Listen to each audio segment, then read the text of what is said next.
Nintendo's most recent title in the Legend of Zelda series, Breath of the Wild, is known for its open world. It is widely regarded as the best open world featured in a video game to date.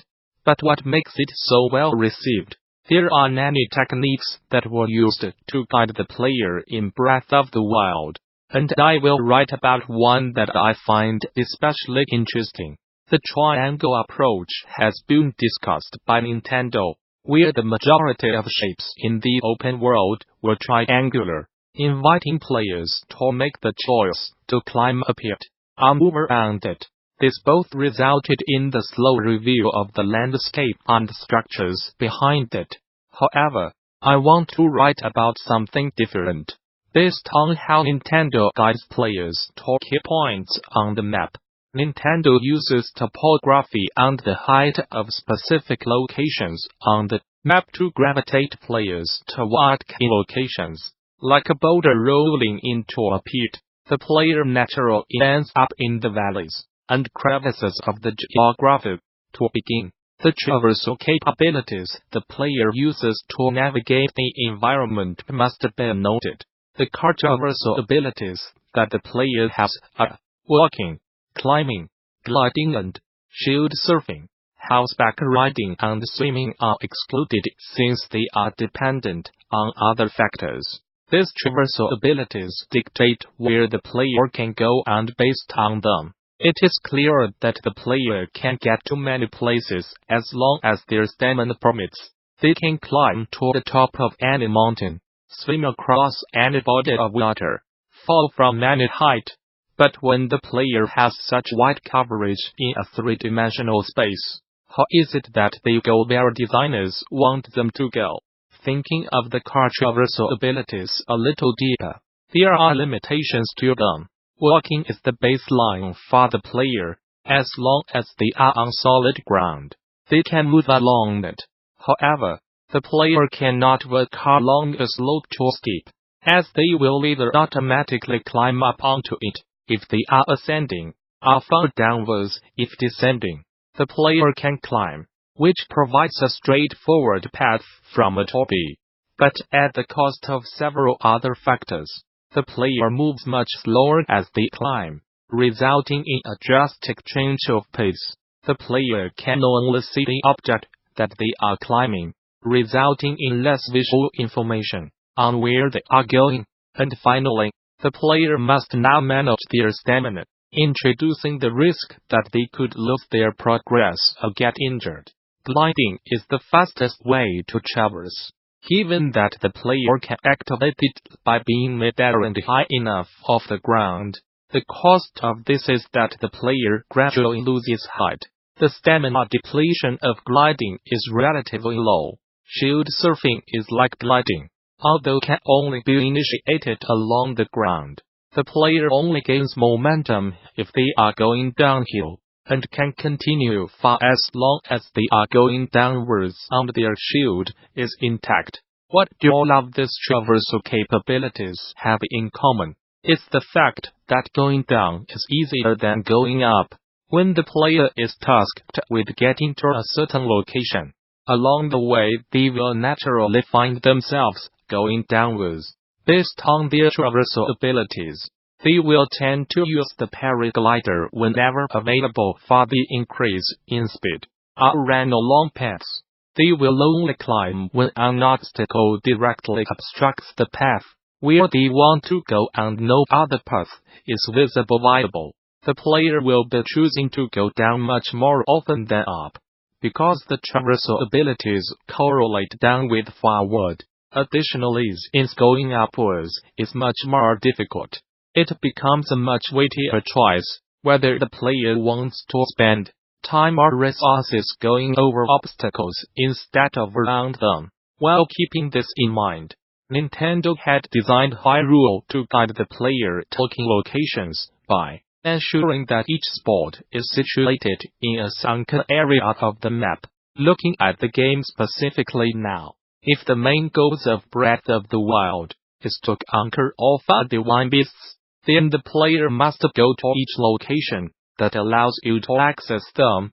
These locations are Forest Domain, Rito's Village, Boring City, Gerudo Town.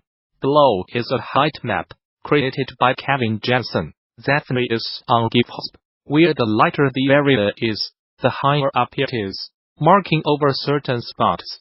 I noted the key locations mentioned earlier and their relative heights toward their surroundings. Due to the nature of a height map, all heights are represented as a percentage where 0 is the lowest part of the map, and 100 is the highest. By looking at the topography of Hyrule, all of these locations share a trait. They are much lower than their surroundings, either in a valley or plain. Important locations are never on a peak, a summit. Forest Domain is on a lake, inside a crater-like cavity. Rito's Village is on a rocky tower, surrounded by a sunken lake, surrounded by mountains. Boring City, well on the side of a deck mountain, is inside a small crevice, and is considerably lower than Deck Mountain itself. Finally, Gerudo Town is laid plainly in the middle of a flat desert surrounded by mountains and plateaus. All of these areas are accessible in tours. Follow the path there by sticking to main roads, or by traversing obstacles off of the main path. However, the main paths that are taken also follow the rule of being lowered, as many of them cut through mountains, like the path through Gerudo Canyon, or provide an easily walkable path to key areas, such as along the Sora River. With this level design philosophy, Nintendo has made an effective technique to guide players to crucial points of interest. It is so simple, as gravity is something that many players take for granted, and by using it as a way for the player to move forward, Nintendo not only created an experience where the player is naturally guided by their environment, but also made the game so much more immersive by choosing not to rely on HUD and Mapui as heavily as other open-world titles. By utilizing this elegant, yet powerful technique, Nintendo shows just how much thought goes into every facet of its game's designs. Triangle approach. Found used in images. Height map of Hyrule. This article was written originally for my blog, found here, on the Game Wisdom Discord channel. One of the fans posed a question to me: how does someone start studying the game genre if they would like to eventually start making a game in it? The question seemed simple at first, but as I thought about it, it's really quite hard to answer. Studying game design is not the same as reviewing a game, and really gets at the nature of understanding game design. Video games are a hard product to study critically from the consumer point of view. Outside of early access, you only see the end state of a game, and many people have no idea what it took to get there. Game designs can, and oftentimes will, change over the course of development. It's hard to understand what pitfalls and problems can happen in designing a game if you never see those issues to begin with. Another challenge is that despite video games being a visual medium, watching a game being played and playing it yourself are two vastly different experiences. It is very hard, to the point of being impossible, to understand the design without being the one who plays it. Unfortunately, if we are talking about older video games and retro games, it's becoming harder to find these games legally. And then we have the question posed at the start: how do you study game design? Reviewing the game and analyzing one are two different fields. Reviewing games is about examining if the game is enjoyable, has a fair price, etc.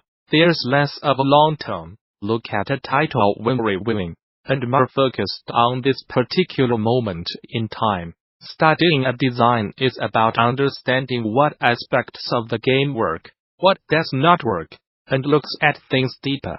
Good games can have bad design elements, and vice versa for bad games. A great game or great design elements transcends the time it was released, and why titles like Super Mario World are still held in high regard.